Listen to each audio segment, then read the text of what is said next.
Hello guys.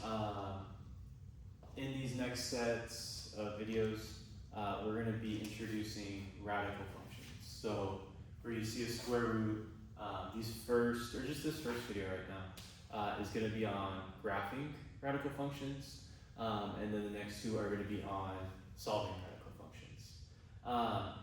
So first things first, with these radical functions, like how we're graphing them is we're using our understanding of the parent function.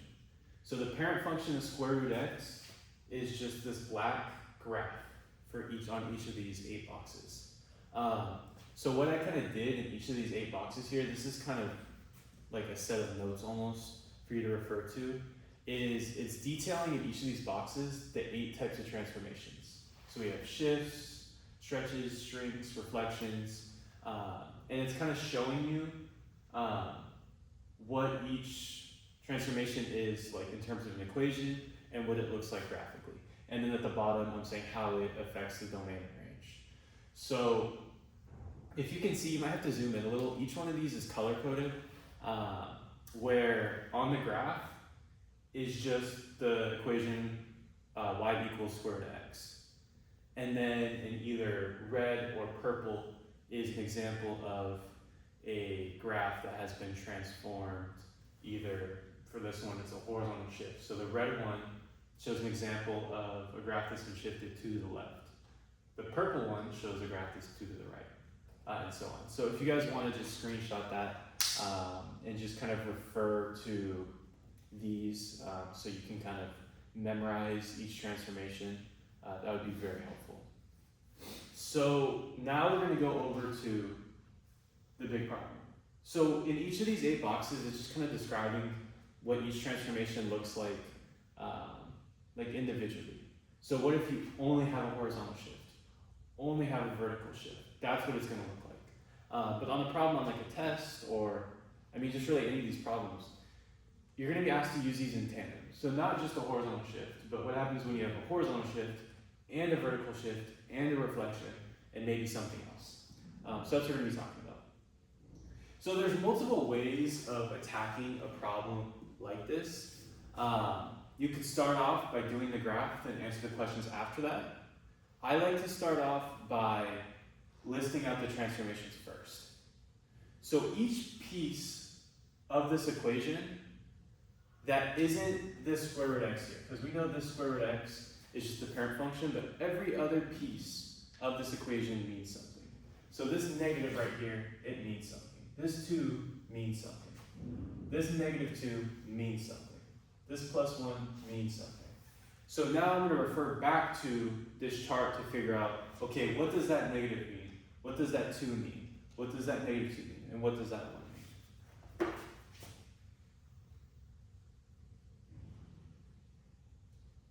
So first things first, we have this negative symbol here. So we're going to look at our chart and we're going to see, okay, what is a negative symbol out in front of our square root? What does that do? And if you look at the one where it says reflection over x, we have a negative symbol out in front. That means we're reflecting over x. So for the first transformation, our graph is going to be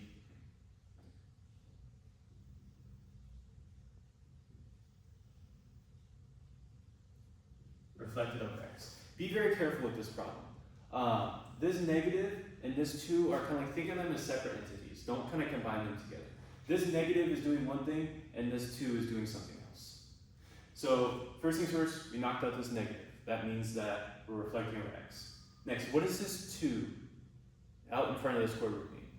And we can go over to here, where it says if we have a number, like a 2, out in front of our square root, and that number is greater than 1, it's going to lead to a vertical stretch. So next transformation is a vertical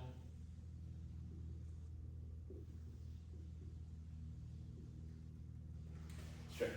And it's going to be stretched by, I don't have a lot of space, by a factor of 2. I'm trying to figure out how to write this.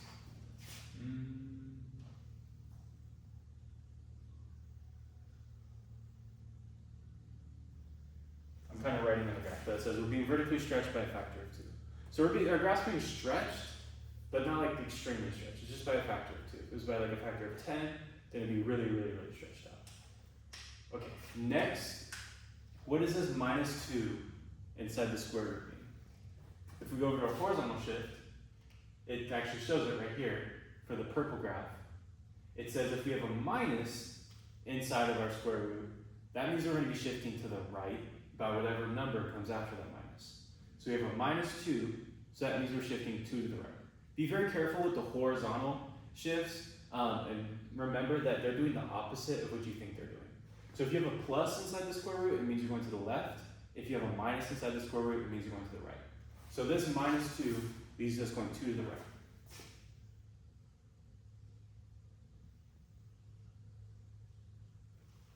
Lastly, what does this plus 1 outside of the square root mean? We can see with the vertical stretch, if we have a number outside of our square root, that's going to lead to our graph going either up or down.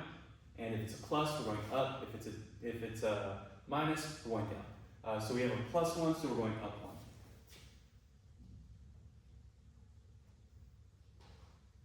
So now we have them all listed. How do we kind of translate this information to putting it onto our graph? So how I do this is, your teacher may be a little different, but for these problems, I don't need you to make a T-chart and plug numbers in your calculator. I really just want you to kind of be able to understand how these 4 things affect the parent graph like we see with this black graph right here. So you need to understand that with the parent graph, y equals square root of x, it has a starting point at the origin. So it starts at 0, 0. So the first thing I want to do is I want to figure out where the starting point has moved. So it started at 0, 0, but it's going to either move left, right, up, down, based off of only these 2 shifts. So only the vertical and horizontal shift impact where the starting point is. So I'm only at first looking at those 2 transformations, left, right, up, down, because that tells me where our starting point is. So these 2, 2 to the right and up 1, tells me that instead of starting at 0, 0,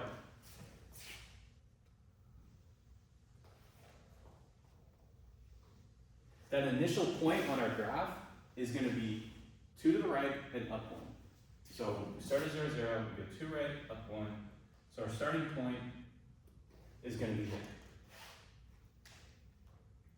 So next, now I know that if that was it, there was just a horizontal shift and a vertical shift, then we would start here and our graph would just be like a normal square root graph from there on out. But now is where I take into account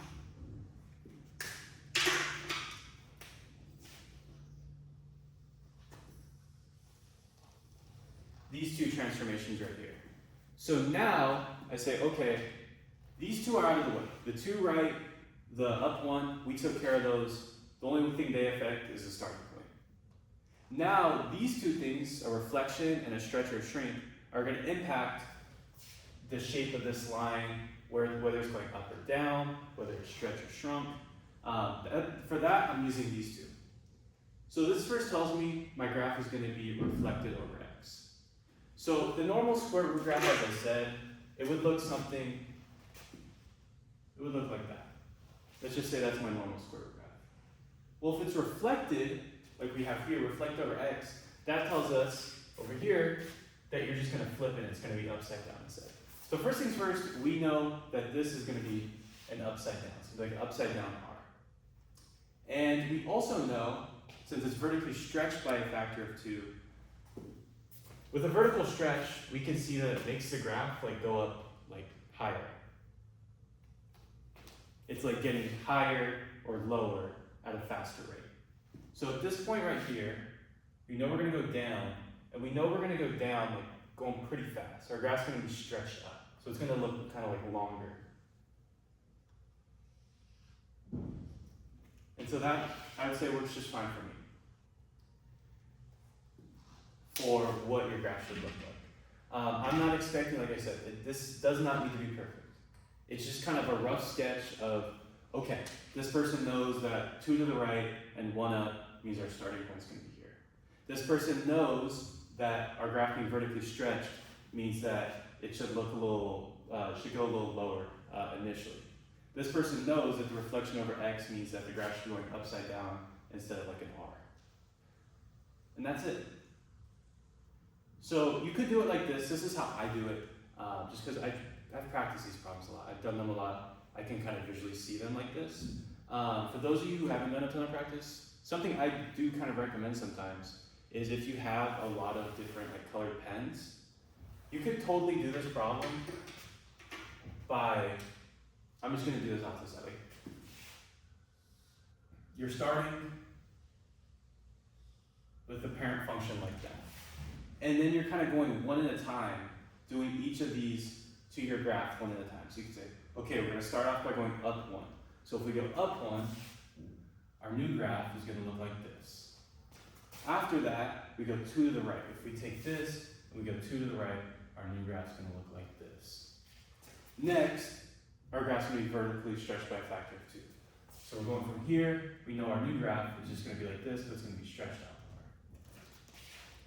more. Lastly, we're going to reflect it over x. So we're taking this piece that we ended off with, we're just going to flip it upside down, like that.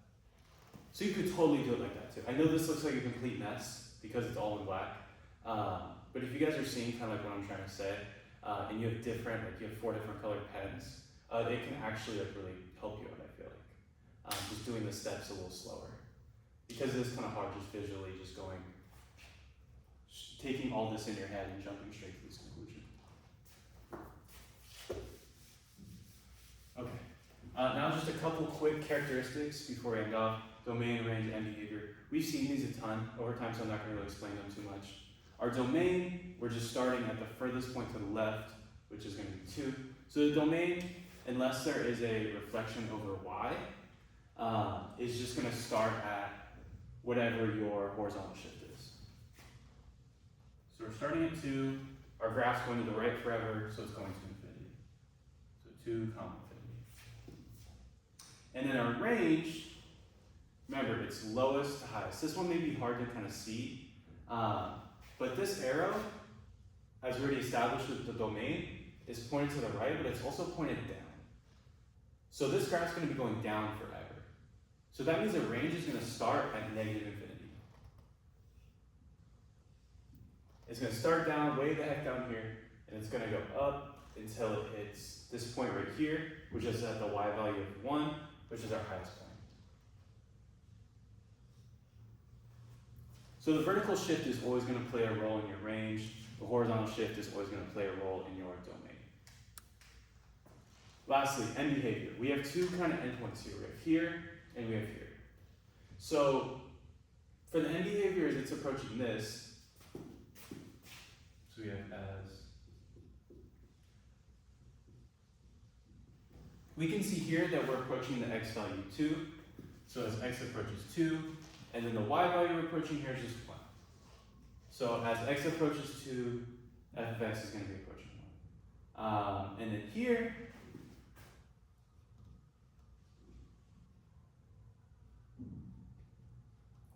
we can see that, as I already said, this arrow is pointed right, and it's pointed down. So x is going to go to the right forever, so x is going to approach positive infinity. And then the y is going to be going down forever, so y is going to be approaching negative infinity. So that would be the end behavior for this one. You're just taking these 2, and you could write it in that box right here. I just like to write them on the graph, but you could do it either way. And that is it. Thank you guys for watching.